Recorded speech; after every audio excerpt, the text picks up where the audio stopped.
Voilà, c'est jour du chronique high-tech. Nous aurons Ismaël Akoué dans quelques instants sur ce plateau. Mais avant, on parle de ce concours organisé par Code Africa et CFI qui vise à accompagner des professionnels africains des médias qui inventent les nouveaux services d'information. Les lauréats bénéficieront d'un financement pour asseoir leur entreprise. Nous en parlons avec Pierre Jalado, qui est directeur Afrique de CFI. C'est quoi Afrique Innovation? Afrique Innovation, c'est un volume financier d'1 million de dollars, donc c'est considérable.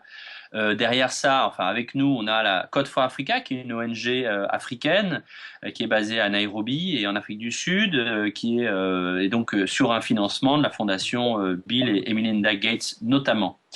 Le deuxième point, c'est que l'espace géographique est aussi à la hauteur du volume financier, puisque tout le continent est concerné. Il s'adresse à la fois à l'Afrique anglophone, à l'Afrique francophone, à l'Afrique lusophone.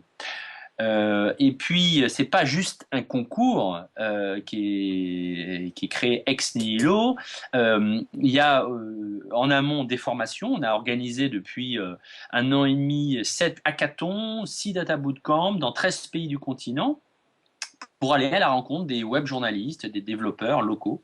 Et puis on a fait l'année dernière un MOOC de 12 semaines pour les journalistes et les développeurs. Il y a eu 3000 personnes qui se sont inscrites. C'est considérable à l'échelle des métiers journalistes et développeurs. À l'issue de ça, on a eu 20 projets accompagnés, personnalisés, qu'on suit encore, mais évidemment, c'est pas les seuls qui sont éligibles à ce concours. Hein. Toute l'Afrique, tous les gens qui veulent s'inscrire en Afrique peuvent évidemment le faire. Pierre Jalado, vous évoquez le besoin d'innovation des médias en ligne. Sur quel plan ont-ils besoin de progresser selon vous? Je rappelle qu'il y a à peu près 340 millions d'utilisateurs Internet en Afrique, 127 millions d'utilisateurs Facebook et 850 millions de téléphones portables. C'est absolument considérable. Donc, avec ça, il y a un nouvel écosystème des médias qui émerge et donc des grandes opportunités d'accéder à une information plus libre, peut-être, et plus diverse pour les pays en phase de transition démocratique. C'est ça qui est intéressant. Et puis, quand on va dans des maquis, dans des bars, on voit toute cette jeunesse penchée sur son téléphone portable, en train sur Facebook ou de pianoter sur les réseaux sociaux, sur Twitter et sur d'autres. Et ce qu'il faut retenir, c'est que ces nouveaux usages doivent répondre à des nouvelles demandes, des aspirations avec une information qui s'adresse par exemple aux femmes.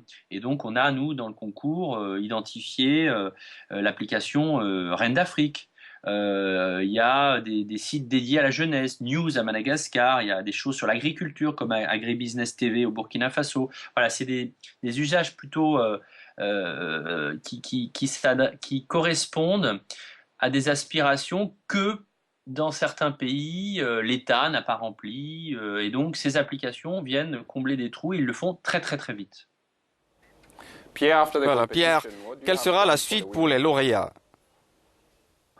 Quand on parle innovation en Afrique, on voit tout de suite qu'on prêche pas dans le désert. C'est une jeunesse connectée, une jeunesse avec des grandes qualités dans le domaine du développement et en ce qui nous concerne du journalisme, du data journalisme, du web activisme, du web journalisme. C'est ça qu'il faut retenir. Et donc, on est, nous, absolument positifs sur l'issue de ce concours et puis surtout ce qui va suivre. C'est-à-dire, qu'est-ce qu'on fait après? On va avoir 20 gagnants en janvier 2017 qui vont se partager la somme prévue de 1 million de dollars. Et ensuite, il faudra évidemment accompagner ces jeunes pour un peu formaliser leur projet, les aider à construire un business model. Donc, c'est pas fini, il y a encore du travail. Voilà, merci Pierre d'avoir été des nôtres sur le Morning Call.